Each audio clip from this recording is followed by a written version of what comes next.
భారతదేశంలో మొట్టమొదటి పూర్తి డిజిటల్ అక్షరాస్యత రాష్ట్రంగా ఏ రాష్ట్రాన్ని ప్రకటించారు? కేరళ. కేరళను భారతదేశంలో మొట్టమొదటి పూర్తి డిజిటల్ అక్షరాస్యత కలిగిన రాష్ట్రంగా ముఖ్యమంత్రి పినరయి విజయన్ ప్రకటించారు. డిజిటల్ అంతరాన్ని తగ్గించడానికి డిజి కేరళ ప్రాజెక్టు యొక్క మొదటి దశ పూర్తయినట్లు ఈ విజయం సూచిస్తున్నది. ఈ ప్రాజెక్టు అన్ని స్థానిక సంస్థల్లో అట్టడుగు స్థాయిల్లో అమలు చేయబడింది. తదుపరి తరం యుద్ధవిమానాల కోసం జెట్ ఇంజిన్లను నిర్మించడానికి భారతదేశం ఏ దేశానికి చెందిన సఫ్రాన్తో భాగస్వామ్యాన్ని కుదుర్చుకుంది? ఫ్రాన్స్తో. స్వదేశీయంగా రూపొందించిన 5వ తరం ఫైటర్ జెట్ అయిన అడ్వాన్స్డ్ మీడియం కంబాట్ ఎయిర్క్రాఫ్ట్ అనగా ఆమ్కా కోసం అధునాతన జెట్ ఇంజిన్లను దేశీయంగా తయారు చేయడానికి భారతదేశం ఫ్రాన్స్కు చెందిన సఫ్రాన్తో భాగస్వామ్యాన్ని కుదుర్చుకుంటున్నది. ప్రస్తుత ప్రపంచ ప్రమాణాలను అధిగమించి శక్తివంతమైన 110 కిలోల న్యూటన్ థ్రస్ట్తో కొత్త ఇంజిన్ను అభివృద్ధి చేయడం లక్ష్యంగా పెట్టుకుంది. డొనాల్డ్ ట్రంప్ భారతదేశంలో అమెరికా రాయబారిగా మరియు దక్షిణ మధ్య ఆసియాకు ప్రత్యేక రాయబారిగా ఎవరిని నియమించారు? సెర్గియో గోర్. అమెరికా అధ్యక్షుడు డొనాల్డ్ ట్రంప్ తన సన్నిహితుడైన సెర్గియో గోరును భారతదేశంలో తదుపరి అమెరికా రాయబారిగా మరియు దక్షిణ అదేవిధంగా మధ్య ఆసియా వ్యవహారాల ప్రత్యేక రాయబారిగా నామినేట్ చేశారు.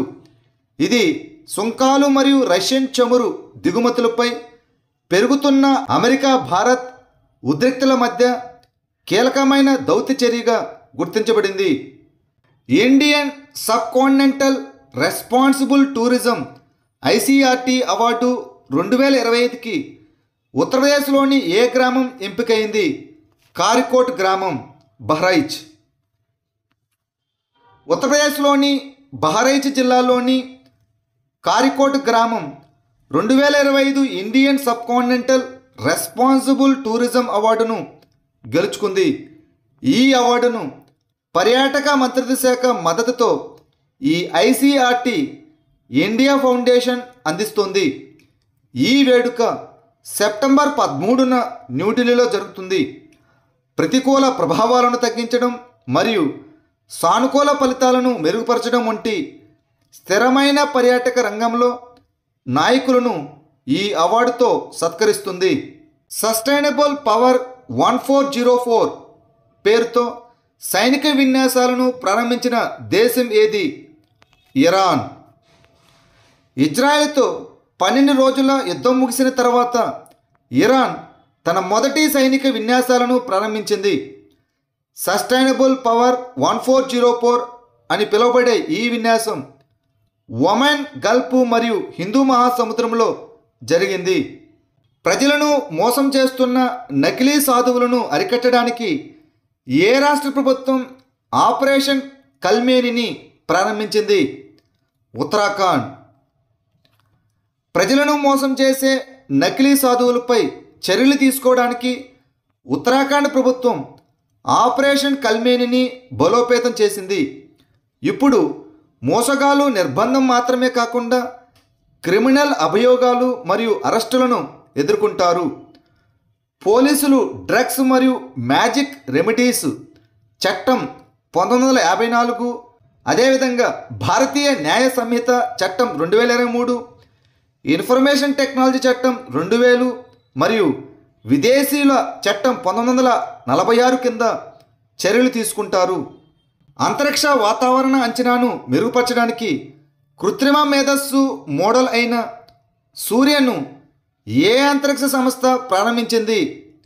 National aeronautics and space administration, NASA.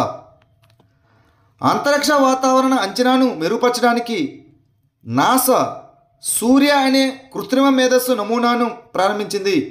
ఇది సౌర జ్వాలలు మరియు కరోనల్ మాస్ ఎజెక్షన్ల ప్రారంభ సంకేతాలను గుర్తించడానికి భారీ సౌర కార్యకలాపాలను విశ్లేషిస్తుంది. ఈ సౌర తుఫానులు భూమిపై ఉపగ్రహాలు, కమ్యూనికేషన్ వ్యవస్థలు, విమానయానం, GPS నావిగేషన్ మరియు పవర్ గ్రిడ్లకు అంతరాయం కలిగిస్తాయి. ఫోర్టిఫైడ్ రైస్ పథకానికి నోడల్ ఏజెన్సీగా ఉన్న ప్రభుత్వ శాఖ ఏది? ఆహార మరియు ప్రజా పంపిణీ శాఖ, the ministry of consumer affairs, food and public administration. కేంద్ర మంత్రివర్గం అన్ని ప్రభుత్వ పథకాల కింద డిసెంబర్ 2028 వరకు ఫోర్టిఫైడ్ రైస్ సరఫరాను 100% కేంద్ర నిధులతో 17,082 కోట్లతో కొనసాగించడానికి ఆమోదం తెలిపింది. ఈ పథకం భారతదేశం అంతటా రక్తహీనత, పోషకాహార లోపం మరియు ఆకలిని ఎదుర్కోవడం లక్ష్యంగా పెట్టుకుంది. వినియోగదారుల వ్యవహారాలు, ఆహారం మరియు ప్రజా పంపిణీ మంత్రిత్వ శాఖ పరిధిలోని ఆహార మరియు ప్రజా పంపిణీ శాఖ నోడల్ ఏజెన్సీగా ఉంది. ఇటీవల వార్తల్లో కనిపించిన మిథి నది ఏ నగరం గుండా ప్రవహిస్తుంది? ముంబై పోలీసుల ఆర్థిక నేరాల విభాగం కోట్లాది రూపాయల మిథి నది పూడికతీత మోసంలో 49 ఏళ్ల కాంట్రాక్టర్ను అరెస్టు చేసింది. మహారాష్ట్రలోని ముంబై గుండా ప్రవహించే 4 నదుల్లో మిథి నది ఒకటి. ఇది విహార్ సరస్సు ఓవర్ఫ్లో నుండి ఉద్భవించింది మరియు పోవాయ్ సరస్సు నుండి దాదాపు 2 కిలోమీటర్ల దిగువన పొంగి ప్రవహిస్తుంది.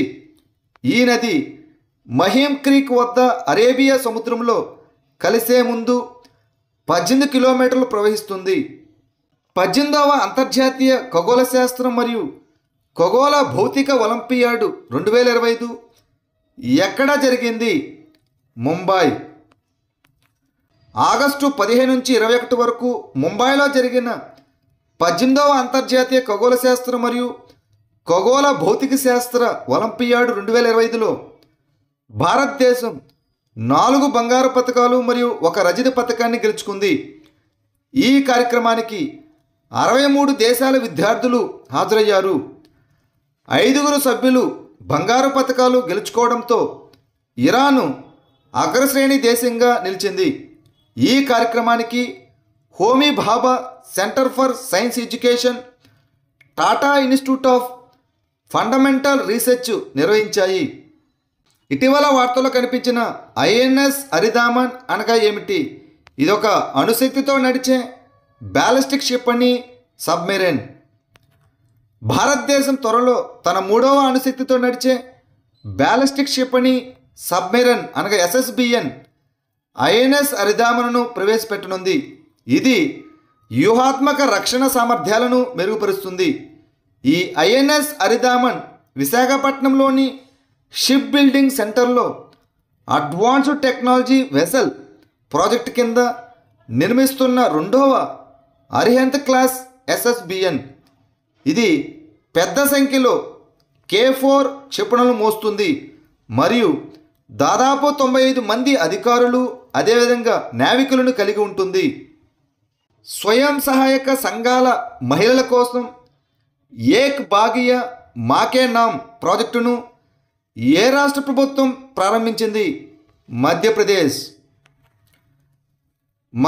ప్రభుత్వం స్వయం సహాయక బృందాల మహిళల కోసం మహాత్మా గాంధీ జాతీయ గ్రామీణ ఉపాధి హామీ చట్టం కింద ఏక్ బాగియా మాకే నామ్ ప్రాజెక్టును ప్రారంభించింది.